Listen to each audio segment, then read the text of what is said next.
आज मैं इस क्यूट सी बेबी की फ़ोटो बनाने वाली हूँ आर्ट लाइन पेंसिल से। तो पहले इसका फेस देख लेते हैं, कौन सी साइड में हिला हुआ है, थोड़ा सा लेफ़्ट की तरफ झुका हुआ है, तो उसके हिसाब से एक लाइन ड्रॉ करना है जो लेफ़्ट की तरफ होगा थोड़ा सा। और उस लाइन को हम 3 पार्ट्स में डिवाइड करेंगे, जैसे कि फोरहेड से लेके आईब्राउज तक, आईब्राउज से लेके नोज़ और नोज़ से चिन तक। उसके बाद रफली आपको सिर्फ फेस का आउटलाइन ड्रॉ करना है।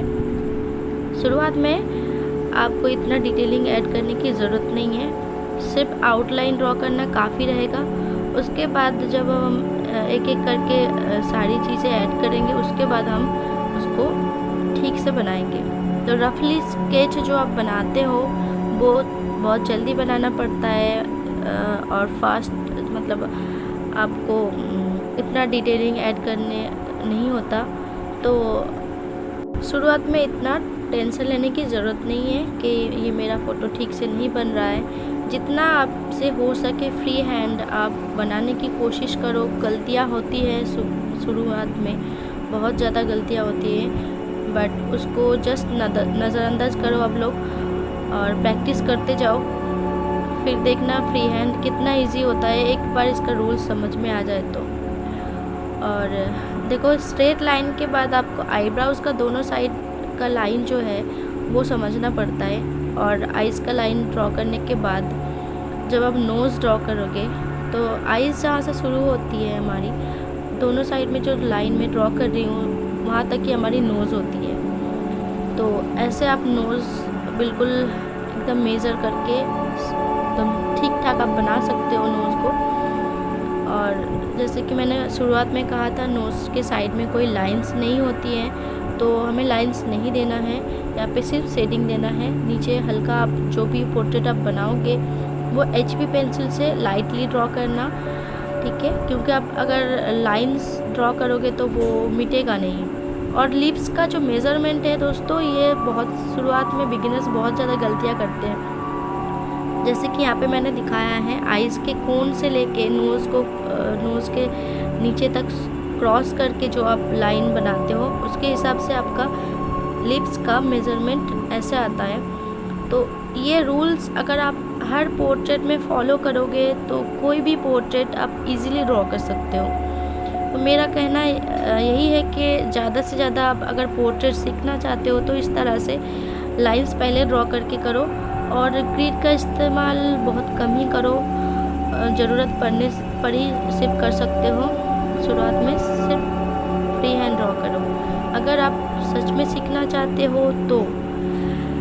और सिर्फ शेडिंग करना काफ़ी नहीं होता दोस्तों। बहुत से लोग ऐसे, मतलब देखा है मैंने यूट्यूब में भी, कि लोग सिर्फ शेडिंग के पीछे पड़े रहते हैं और ग्रिड का इस्तेमाल करके सिर्फ शेडिंग की वीडियोस डालते रहते हैं। तो उसमें नयापन कुछ नहीं होता। शेडिंग एक बार आप सीख जाओगे तो हर पोर्ट्रेट में शेडिंग एक जैसे ही होते हैं, उसमें कोई नयापन नहीं होता है।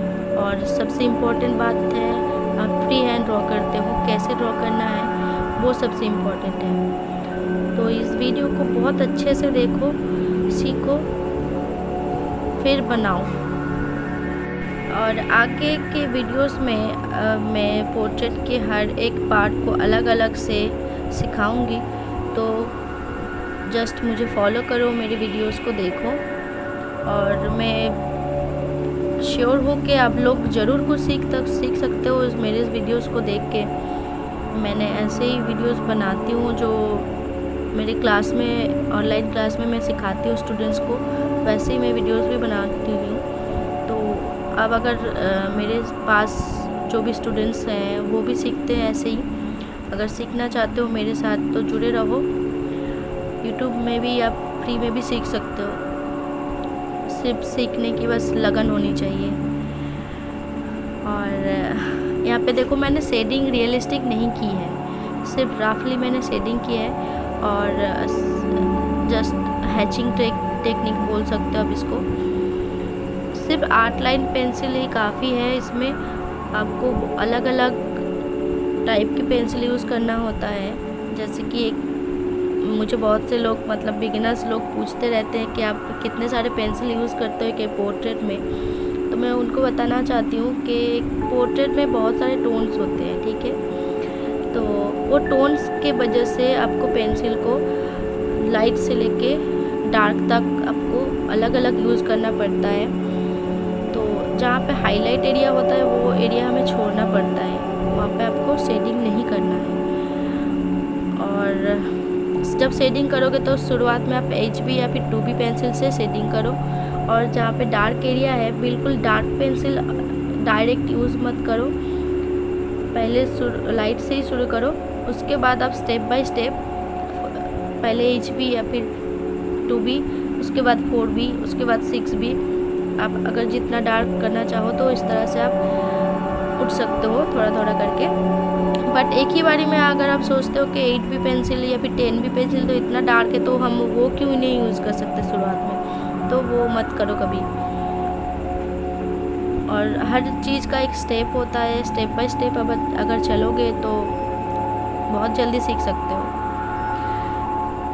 इस पोर्ट्रेट में लाइट एरिया में मैं सिर्फ HB और 2B पेंसिल का इस्तेमाल किया है, और आईज़ के लिए मैंने 10B का यूज़ किया है। और जो आईलैशेस होता है वो थोड़ा डिफ़िकल्ट होता है, और ज़्यादातर बिगिनर्स वो काफ़ी ख़राब अजीब सा बना देते हैं, तो उसको आप प्रैक्टिस करो। नेक्स्ट वीडियो में अगर मैं आईज़ के ऊपर बनाऊंगी तो मैं ठीक से समझाऊंगी आईलैशेस कैसे होती हैं, बनते हैं कैसे। और देखो यहाँ पे हमारा जो ईयर होता है वो नोज़ के बराबर होता है, तो ये बात आप ध्यान रखना। अगर फेस ऊपर नीचे बेंड होता है तो उसके हिसाब से ईयर जो है थोड़ा ऊपर नीचे हो जाता है, बट बेसिकली नोज़ के बराबर हमारा ईयर होता है।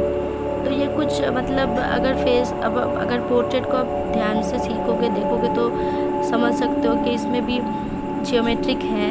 तो ये सारे रूल्स अगर आप सीख जाओ एक बार तो कोई नहीं रोक सकता आपको, कुछ भी बना सकते हो। और ज़्यादा कुछ मतलब बोलने वाला तो है नहीं। और यहाँ पे मैंने कुछ चीज़ें मटेरियल यूज़ नहीं की है।